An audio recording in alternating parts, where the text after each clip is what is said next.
কবিগুরু রবীন্দ্রনাথ ঠাকুরের কৃপণ। আমি ভিক্ষা করে ফিরতেছিলেম গ্রামের পথে পথে। তুমি তখন চলেছিলে তোমার স্বর্ণরথে। অপূর্ব এক স্বপ্ন সম লাগতেছিল চক্ষে মম। কি বিচিত্র শোভা তোমার, কি বিচিত্র সাজ। আমি মনে ভাবতেছিলেম, এ কোন মহারাজ? আজি শুভক্ষণে রাত পোহালো। ভেবেছিলেম তবে আজ আমারে দাঁড়ে দাঁড়ে ফিরতে নাহি হবে।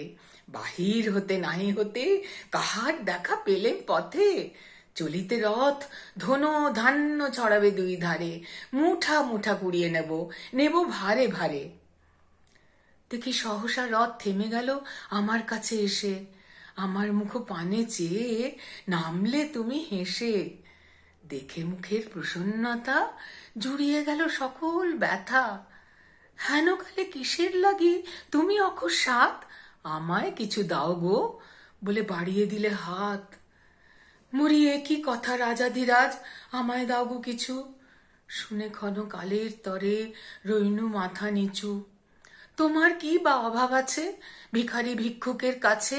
এ কেবল কৌতুকের বসে আমায় প্রবঞ্চনা। ঝুলি হতে দিলেম তুলে একটি ছোট কণা।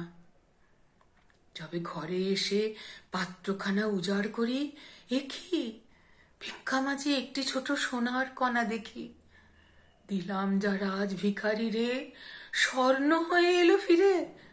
তখন কাঁদি চোখের জলে দুটি নয়ন ভরে, তোমায় কেন দিনি আমার সকল শূন্য করে। নমস্কার।